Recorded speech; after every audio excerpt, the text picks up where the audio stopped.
Great answers. I love this. How do you handle client fixation on food variety and constant requests for meal plan changes? And I know it's interesting. This podcast is probably so different from what you've done before because I'm Mhm. sure it's more about like from a client's perspective, but I'm doing this from a coach's perspective because Yeah. we don't often talk about this stuff. Yeah, so how do you handle that? Because it is taxing when you've got someone saying, well, I want to have different meals every day. Well, I've got some clients who operate off a meal plan, and I've got some clients who operate off just their own macros. Now, that depends on the preference of the client and also their lifestyle as well. If they have a really fixed lifestyle and a very, very solid routine, a meal plan might be a great option for them. But if they live a life that's maybe like shift work or something a little bit more erratic, it could be so many different things. Shift work is just a great example in this case. Um, I would just say, look, if you're looking for a ton of variety day to day, a meal plan is not for you because I'm not going to sit there and change your meal plan every 3 days because I'll be working for hours. So in those instances, I just say, hey man, if you're looking for frequent changes, my best bet is let's get you tracking your macros and let's empower you to be able to make your own choices around what you actually eat within the constraints of your Mm, macronutrient targets or your calorie targets. mm. So in that instance, I just see it as an opportunity to educate the client on another way to look at nutrition. Yeah. And like if it's been a couple of weeks and I haven't had to change the client's calories for whatever reason, Mm. and they are on a meal plan, usually every 2 to 3 weeks, I'll say, hey, look, we're not going to change your calories because everything is going really well, but would you like me to update your meal plan? Because it has been a few weeks. Do you want some variety? Some just don't care. I've got some clients that would literally be happy to eat the exact same meals all year. That's my But, part. yeah, yeah, that's right. But, you know, not many people are like that. No. So as coaches, we have to, I guess, try and find the solution between not babying them and not changing their preferences anytime their preferences change, or not changing their meal plan anytime their preferences change. Yeah. And if there's someone that changes their preferences as frequently as they change their underwear, you need to come up with a different solution. A meal plan is just not going to be adequate for that person. Not fun. Or you just need to explain that, hey, just because you feel like a certain food doesn't mean you have to feel that craving. So Yeah. it's a tough one, but yeah, you've just got to have a few different tricks up your sleeve in terms of what you offer.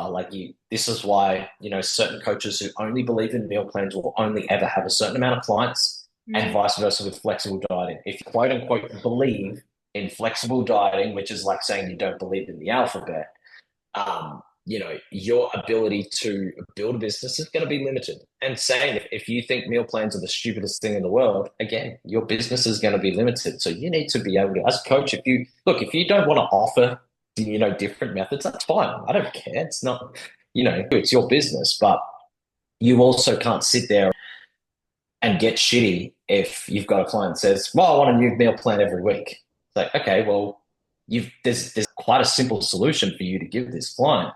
Yeah. Get them to track their macros and then introduce them to flexible dieting, convince them to do flexible dieting, and empower them to make their own choices. And show them the pros and cons as well. For Cons are sure. if you're wanting a meal plan, you have to wait a few days because I've got a backlog of work to do and you're not on the top of my list. I think there's a lot of that really realistic discussion, as you said, having with clients. And something I said to a client recently who was asking for quite a lot of, you don't know until you're in it. Do you know what I mean? You get a couple of weeks in and like, oh, I hate this food and this, and this, and this. And they don't tell you a lot of this stuff. And it's like, man, do you understand what you're putting on my plate here? Mhm. But my communication is often, if I do this for you, I'm losing money. I'm not making money here. I'm not Mhm. profiting. I'm going backwards. And I think sometimes they then go like, I'm like, would you work for $5 an hour? And they're like, oh, well, okay, like, okay, now I understand how much work must go into this. And we have to forgive them because I think Yeah. they must think that we just press a button and it just Yeah. auto populates. And that's not how programming works, is it? Especially not Yeah. specific and personalized. Yeah. I love that. That's really good because it's literally the way I handle it. And I think it's really important that even clients listening to this podcast understand that this is a mutual thing across coaches, that this is not just me and this is not just you. This is Mhm. across the board. Yeah. I guess on the topic of baggage, How do you manage client stress and often the heavy emotional demands of coaching? We were talking about it before, but I see you at shows, and as much as you said you got really passionate at one of them recently, you're cool as a cucumber on show day. You're chill. So I was like thinking in my head, how do you handle show season coming into shows when the communication intensifies? Sometimes clients are calling you outside of hours, stressing, freaking out, having emotional breakdowns, the list goes on. How do you handle it? Well, I mean, competing is quite stressful financially, physically, emotionally, Mhm. physiologically, psychologically. Like there are so many elements of stress going on and so many things going on. And with all those stresses, your body can sometimes go into fight or flight. Mm. You know, when a person doesn't feel safe, they put up their walls or they act irrationally and all these kinds of things. It's basic human psychology, right? And in those times, they want to feel safe. Mm. So you have to, it's up to you to be the rock. It's up to you to be their safe space. And I think when you accept that, it's actually a lot easier for me as a coach to remain calm because then if I show any form of stress, that stress now becomes heightened. Yep. Like, you know, let's say, let's say you're in a car and it's looking pretty dicey and you might have a car crash, but the driver turns around and goes, "Hey, it's all good. I know what I'm doing. You are safe." You're Mm. probably gonna feel a little bit better. There might still be an element of stress there, but sometimes just having that affirmation really, really helps. And I often say to my clients, "Hey, my number one rule is don't stress unless I stress. When I'm stressed, we're all screwed." I can see that But something or a yeah, cyclone. yeah. And then I think Or let Yeah, or I just say, let me do the stressing for you. Let me take the stress for so you. much. Yeah. It's my job to make the decisions. All I need you to do is just do the do. Let me do the analyzing. Let me, take that stress off your plate. That's what you hired me to do. Sometimes clients just need a bit of a reminder that everything's going to be okay. This is a safe space. It's all good. Yeah. Um, and I think sometimes coaches get frustrated when clients come to them with stressful stuff and they're like, "This isn't my job." You gotta, well, it's like, you're a comp prep coach, dude. Like Mm. you know, like most comp prep coaches have competed themselves. They know how stressful it can be. I've Yeah. competed, I've done 2 seasons and it was stressful for me. Yeah. So it's like you sign up for this shit. Yeah. Obviously, there are limitations where someone might need a psychology referral Yes. because at the end of the day, we need to remain within our scope of practice. And there are situations that Yeah. we might actually be like knowledge wise equipped to handle, but we are not qualified for that because if Mm. something goes wrong and you operate outside of your scope of practice, you Mm. miss something. Mm. It's big trouble for you and it's going to be big trouble for them too. So Mm. always operate within your scope of practice, but be a safe space for your clients and I guess make them feel comfortable to come to you. Sometimes I hear people that, they're freaking out, but they're like, "Oh, I don't want to say anything to my coach because I'll just get yelled at, or they'll just tell me I'm being stupid." And I don't think that's okay because that's going to, in the end, lead to a worse result. You need to make sure that your clients feel comfortable coming to you. And if they act out, and it's probably because they're holding something in that they haven't felt comfortable enough to share with you. So I Right. think my number one advice would just be to be a safe space for everyone. You are essentially like, you might feel like you're just a regular person, but a lot of the time during that comp prep, you are the center of their universe. You You are. are where they come to when they're stressed or when they want to share their wins, share the losses. There is so much going on. So Mm. just be a safe space. I would 100% agree with that. Yeah. Cool. Definitely had that experience with my first coach. So yeah. Yep. Say, look, I know you said you're not a dad yet, but comp prep clients aren't too dissimilar to children because this is gonna, you've got the skill set, dude. You just got Go away. So next thoughts, coaches who prescribe, I've seen this recently, and look, I try not to get too tied up in what other coaches do, but it does really grind my gears when I've been getting really good momentum with a client and then they kind of get the shiny object syndrome, go to a coach, whatever, it happens. It's happened to all of us. And Mhm. you see that this coach is prescribing things like berberine, extreme clean eating protocol, talking about insulin resistance and hormone imbalances holding clients back. And they are soaking it up. They are just like, oh, this must be why my glutes aren't growing. This must be. And then you see them kind of taking some of the direction that you'd already given them, but then, also taking on this ridiculousness, we'll call it that. Um, what are your thoughts on battling like these types of um practices? Because how the fuck is berberine still a thing? You know what I mean? Like, how are we still seeing this? I think these situations, there are so many angles to it as well, right? It can be, like you said, like, oh, my glutes are not growing, so I'm going to try this new fancy method. And the reality is, like, this is just people. Like I said before, we're animals, but we're social animals, right? Like, but we still have the same instincts, and we want to have the shiny new thing. We're no different to what we were when we were kids. Yeah. Like, you see something new, we gotta have it. Mm. I think, as a coach, like I said, you can't get tied up because you can't control that stuff. But Yeah. what I will say is, as a coach, I talk a lot about responsibility, and it's our responsibility to make sure that our clients are super educated. Mm. And not only does this help their results, but it actually helps your business, because if you're really well educated, they're not going to want to leave for someone else because they're running the risk of losing something that is like super valuable. Mm. So I think, as a coach, the best thing you can do to combat this stuff is, instead of like maybe trying to, excuse my French, but shit on all that kind of stuff, my Yeah. advice is to make sure that my clients just know the right stuff. Yeah. And I get questions all the time. It's like, hey, should I be taking this? Or hey, should I be see this? Should I be taking that? I'm like, my response is often, first I lay out the data and I say, look, here would be a reason to take it. Here's all the reasons not to. Yeah. And my summary would be like, if it was that good and if it worked that well, I guarantee you, one, everyone would be taking it, and two, it would be talked about a hell of a lot more. The basics have been the basics for so many years for an absolute reason. So I think just making sure, to summarize, I think just making sure your clients are really well educated. And again, like, it still comes back to being in that safe space and making them feel comfortable enough to ask these questions. Because again, some client, like, I've seen some horrible screenshots of how clients have been treated from specific coaches for just asking questions and just getting berated. It's like, oh, well, why are you questioning me?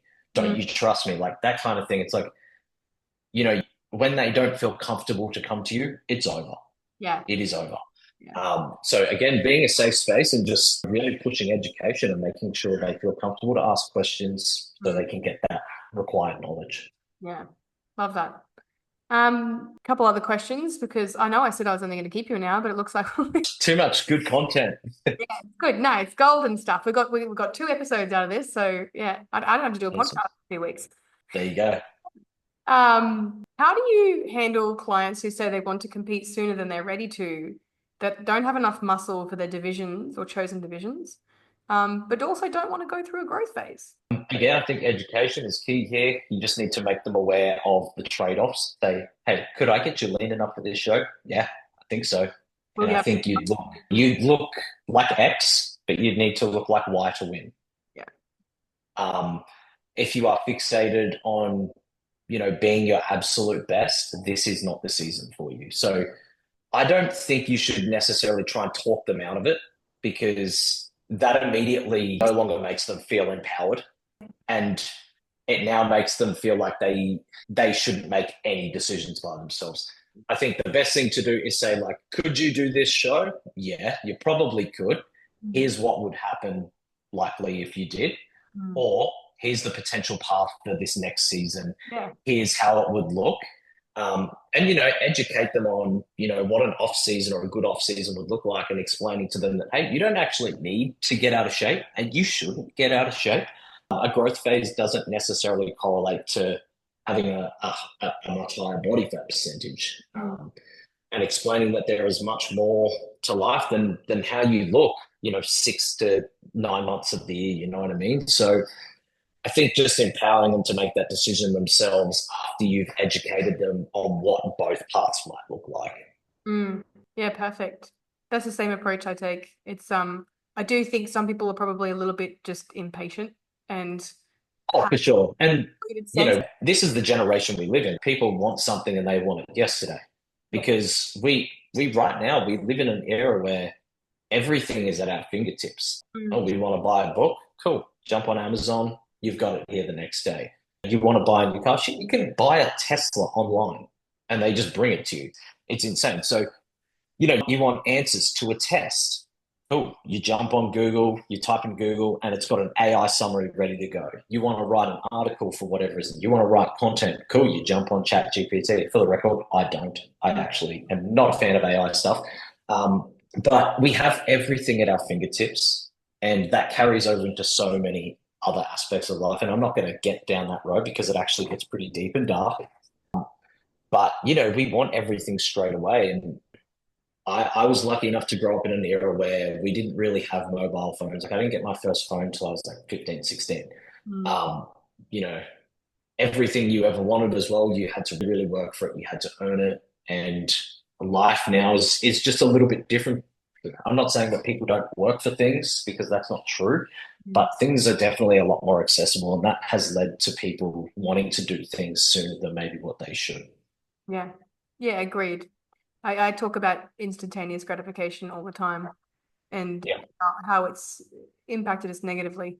Yeah. As a society. And So it's really hard to teach that to someone who's never actually, well, never maybe had to actually practice it in their life. Maybe they got given everything as a kid, and that can be some really tough conversations. And mm, it's just part of being a coach. love it. Do you see yourself prepping clients for decades to come, or are you looking to eventually pivot the niche in your career? Yeah, I mean, I will probably do this for as long as until the wheels fall off, essentially. Yeah.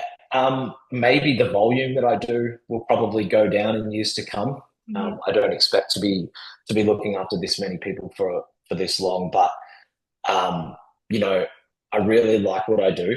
Mm, Um, let's not lie to anyone here; it pays pretty well, mm, and like quite frankly, like I think I'm pretty good at it. So, I can make a living doing something that I enjoy and that I'm pretty good at. I think that's probably something I want to do for a very long time. yeah, I like Yeah. it. Okay. Who knows? Maybe something happens tomorrow and my whole world flips upside down, and maybe I'm in a different job next week. But as it stands right now, there's not really any good reason for me to not want to do this for Yeah, a significantly longer time. I think certainly. And in the comprep realm, though, it's completely different to Gen Pop. It Um, is. so I take my hat off to you for wanting to persevere. I suppose comprep specifically for myself, it's only got a certain shelf life. Yeah. Because of family and the significant commitments that there are outside of just daily work, attending Yeah. shows, as you've experienced, even with judging, flying around the world. Mm. So, I think even a pivot for me, even though that's not really the question aimed at me, but is inevitable. It's something Yeah. that has come naturally, but for you, it could be quite difficult because your feelers and you're quite like you're stuck in this thing. You're very enmeshed in it. But it's good that that's not a bother to you, that it's something that you actually thrive off. Yeah. Yeah, I mean, like, the whole term, if you love what you do, you will never work a day in your life. I don't know if I necessarily agree with that term because even when you love your job, there are some really hard days. And trust me, when the days as a comp prep coach are hard, they are really hard. Mm. Like, you would know, and anyone listening to this who's a coach would know, there are some really dark days, but there are so many good days. And being a comp prep coach it's really just, it's not a part of who I am. It is who I am. And Mm. I've made some of my best friends in this industry. I'm getting married later this year, and my best man is someone I met in the industry. Even Yeah, to be honest, I probably should have said that. You shouldn't have brought that up because now I'm going to get bloody yelled at. I think Nah, when you're talking about she got, friendships, you were talking about friendships. yes, And yes, but yeah, she's yeah, amazing. good save, good save. I hate to say it, Thanks, but Mariah. is a better competitor than you'll ever be? Question mark. Yes, no, not question mark, exclamation mark. She is a better competitor I than was, I I was, ever was yeah, yeah, and ever will be. correct. You know, she definitely wins the trophy battle in the house. But yes, again, like, I'd be walking away from the thing that connected me to the person that I'm going to spend the rest of my life with. So, I don't see myself not being a comp prep coach ever. I don't know who I would be. I would be okay without it, but I don't know who I would be. It would be Right. an adjustment. It is. It's a huge adjustment. I didn't I purposely didn't take any clients on for season A. I've got six for season B. It's odd. It feels very strange, but Yeah. also You probably feel quite relaxed though. not gonna lie. Yeah. Yeah. Despite having a baby that doesn't sleep, this has been the calmest time of my life in 6 years. That So, says a lot.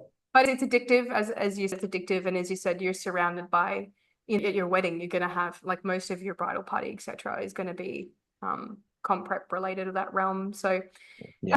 a couple more questions, I suppose, now that we're going into Hmm. the personal side of things. And we'll try and breeze through these because we have 15 minutes and you've got to go. Let's Um, do it. healthy boundaries. What's homeowner life like, fellow homeowner? And how are you finding it? And congratulations, by the way, to you and Lisa. First of all, thank you. Yeah, I absolutely love it. Funnily enough, we didn't really actively start looking for a house. I can't remember what we were doing. I think Lisa might have been just scrolling on her phone. We might have gone out for a coffee or something. I couldn't Mhm. tell you. This is how random it was. Was it And then she goes, it must have just come up on her phone and she clicked on it. She's like, oh, look at this house. It's for sale. Like that actually looks like something that we could potentially look to have in the future. I was just like, oh, let's just go have a look and get an idea. And, why not? Like because we were engaged at this point. This was October or November last year. I think it was November.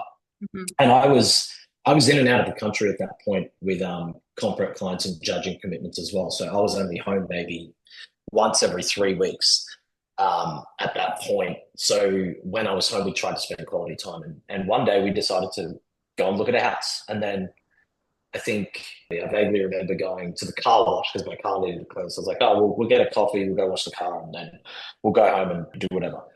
And then she was still scrolling on realestate.com. She's like, oh, this house has an inspection in half an hour. Why don't we go? So we went to that one. Mm. And then we actually really enjoyed looking at houses. It was just fun. Anyone who's sort of been on that journey of buying their first home, you can probably understand what I'm saying. Like, it's really cool to just think about how your life could be in a certain property or a certain place. And you start thinking about that. And it's really, really fun to do that together. So anyway, we did that for a couple of weekends when I was home. And then I went away, I think, for a total of like 2 or 3 weeks. And least by this point, we're looking at houses. I'm like, wait, how did this even happen? Um, and then Lisa had kind of just shortlisted a bunch of places. We'd actually been negotiating. We put an offer in on a place we liked. We'd been negotiating. And then it sort of wasn't really going our way. And they were asking for more than what I thought it was worth. The talks had kind of stalled. Anyway, Lisa kept looking while I was away and she shortlisted some properties. And then I got back, went and checked them out. And then she said, these three properties are all I'd be happy with. Mm. And I stepped foot into the one we currently live in. And I just texted her straight away. I was like, this is ours. This is the one. And I made an offer on the spot. The agent contacted me within 48 hours and said, thanks for the offer. This is what the owners will accept. And I just said, yep, done. Wow. Obviously, I said, let me call my fiance first. But yeah, before we knew it, this was probably 10 days before Christmas, maybe. We were just getting ready to go overseas with a group of friends. So we had to organize everything before Christmas, and then our settlement was 2 days after we got back. So during this time, we're packing up the house, and we also had to keep our current rental clean because they wanted to bring people through to show them to rent it out. Mm. So yeah, and yeah, I love homeowner life, and for a long time, like I said before, I really love my job, but it kind of just seemed like I was going to work, I was doing the things, enjoying my job, but there wasn't really an overarching purpose. And then when we bought this house, and just all of a sudden, just everything started to feel like it made sense. So really, really enjoyed the journey so far. I've got a great property with my future wife. So yeah, there's not much to sneeze at. And I'm absolutely loving looking after my lawn, as everyone already knows. Life is good. Yeah. Look, I expect many more lawn pictures because I I've look, been a bit slack on that lately, a bit busy, but I'll get some up. Joey, I don't mind the bodybuilding content. It's just getting a bit old and like Yeah, I else hear that. your lawn. So I'm pretty sure I'm gonna have to start competing with your lawn because we've got a pretty good lawn. Oh, I need to see this. Alex doesn't have a green thumb though, so Yeah, okay. we're Yeah, see, I grew up on a flower farm. oh shit. So We're this screwed. stuff, everyone's like, oh man, like all of a sudden, since you own a home, you just turned into this fucking lawn guy. I'm just like, actually, contrary to popular belief, this is just who I am. My life. Yeah, I love that My stuff. So mother is she's like obsessed with her garden. love To it. the extent where like if I can't reach her in an emergency, she's in her garden and she's not Yeah, getting that's understandable. so yeah, and she Understandable. my house doesn't care about how clean my house is. She goes to my plants and she starts judging me as to whether my plants have been watered. It's something to be judged for. I check my lawn every morning. Adult life, you got to do the little test. You got to see if the length is right. Yeah, make sure it's level. I got a patch on the front actually. You might be able to help me. And it's a completely different patch to the rest of the grass, and it shits me. I think all, Right. all this effort into the house, and you can't anyway. Bloody lawns. So adult life and the things that bother us.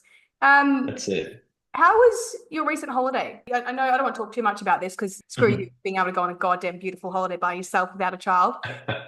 Oh dear, I apologize. Yeah. How apologize for enjoying yourself thoroughly. Thank you. Yeah, how Um, dare I? So, how was it? How did you handle the workload? Because, like, that's always a thing. You obviously Mhm. would have done a bit while over there. I still, every holiday I've been on, I've actually still done a little bit of work every day. This was the first holiday in my career where I actually sent out a group email and just said, look, anyone who is not comp prep or in comp prep, please don't check in. Hmm. You can have, I think we'll wait for 10 days. So 10 days, if it's urgent, you can contact me and I will get back to you. I do promise that. Um, and the option is still there to check in if you want, but my reply will either be non-existent or it'll be very slow. I made that very clear well before I went away. So all up, probably only averaged maybe an hour of work a day, just because I did still have contract clients to get back to. You do still have to do the administrative things, but this was the first time I got as close to switching off as I ever have. Now, I didn't fully switch off because there are still responsibilities as a coach, but it Mm. was amazing. We snowboarded just about every day. We got to see some amazing things, and we did it with some of our closest friends. So it was a hell of a time. And Canada and Christmas is just Wow, unbelievable. so cool. It's just so stunning. So yeah, we'll be going back there for sure. Yeah, to Canada specifically, or We've done snowboarding in Japan as well, which was incredible. Definitely want to go back there, and I absolutely love snowboarding as well. So you know, I yeah, love a good time. so good. Look, I'm wildly jealous, but I'm glad you went. And Thank you. enjoyed yourself because You yeah. you you definitely should have been jealous. It was so good. Oh look, honestly, you're doing comp prep this season and I'm not, so it's okay. It's True, I've got a touch of envy too. that's right. Um, a couple questions here. You obviously sold your shoe collection, your famous shoe collection, because you were Well, buying. actually, I didn't. I didn't. So Suspected that was why. I'm so invested. I was like, what? yeah, so I was going to sell some, and then there were certain shoes that I obviously wasn't willing to part with, and they're the ones that everyone wanted. No, But that's it. The sale is off. 24 hours only. Yeah, Selling nothing. I Actually, think no, I take it back. I sold two pairs of shoes. Do you miss them? That was it. Yes, No, yes, I do. Alex has got we've got a big shoe cabinet and he's just like you, it's all Nikes. And Yeah, I don't get the fascination with 30 different shades of Nike. And I know that probably is a yeah. Well, yeah, well. You and I'm Alex, not going to sit here and explain it, but yeah, I can explain it to you, but I can't understand it yeah, for you. Mariah, you wouldn't understand, okay? You No, wouldn't get it. the smell of fresh leather. Anyway, but what's interesting, it's men in their shoes and men in their freaking sports as well. Team sports, that's a thing for you as well. Alex talked my ear off Yep. for an hour about football last night, and I pretended to care. So, Yep. Hey, that's all you have to do as the woman in the house. You just have to pretend to care. We don't give a shit if you actually do, but just listen and just like pretend. occasionally not. Sometimes I'll be talking about something and Lisa would just be like, "Oh yeah, that's really cool, babe." I'm like, "Yeah, I know you don't care, but I appreciate that." For acknowledging I'm speaking at least. Yes. And I think the final question before we do our little surprise, and good timing because we're about to finish up. How are you feeling about the wedding? It's coming up soon. You know, how soon? Because I know it's soon, but like, are we close, close? We're close. We're not close, close. We're just over 4 months away. Oh, Sorry, just under 4 months. so Or Lisa's maybe it is getting like close. freaking out and you're okay. Is that, or she's very organized from what I've seen. Well, we've actually collaborated quite well. Oh, A good. lot of people assume that the wife to be does most of the planning, and that's usually the case. But Lisa did want me to be pretty involved, so I've made a point of trying to be as involved as I can. We've got everything pretty organized, and we're really looking forward to it. It's going to be a hell of a good time. I think that the most stressful thing, and everyone will tell you this, is doing the guest list, because obviously you can't invite everyone. This is probably the most challenging part of planning a wedding, but other than that, it's been pretty smooth sailing. She will say it hasn't. I will say it has. I think honestly, in the guest list thing is you often think about whether you're going to offend people or upset them by not inviting them. Mhm. And the thing that Alex and I agreed upon is if we invite less people, we can justify, do you know what I mean? We can justify, well, hey, we only invited 20, 30 people. Yeah, for sure. For everybody. But I also think like it doesn't matter. If you offend somebody, well, they weren't really a friend, acquaintance anyway. And so Yeah, you can't please everyone, and if you try to live your life pleasing everyone, you'll only ever unplease yourself. yes, unpleased, yeah. Good word. Yes, it's happening. I'm making it a thing. End of the podcast is starting to I invented it, it's fine. I think certainly it's your day, it's Lisa's day. I hope you both enjoy yourselves. It's Lisa's day. I'm just there. He's the star of the show. I know my role. You just rock up and you nod and smile in this way. Exactly. It's her life. I'm just living in it. All right, so quick 10. You didn't know this was coming. All right, let's go. We've got 5 minutes, so we've got to smash this out. All right, pizza or pasta? Pasta. Oh, I have to give my reaction to this. What? I do like pizza. All right. But pasta's better. Agree to disagree. Summer or winter? Always been winter, but since I got a house with a pool, summer. Ah, that's very interesting. Coffee or tea? Coffee. All right, you're gaining some ground here. It's okay. Cats or dogs? Both. That's not an answer, Joey. You have to pick one. Dogs. Ah, there we go. He's winning. I've got one of each, and I much prefer my dog. Chocolates or lollies? Lollies. Interesting. Carbs. Team sports or bodybuilding? And no, you don't get to decide what context this is in. Team sports. You're kidding. Really?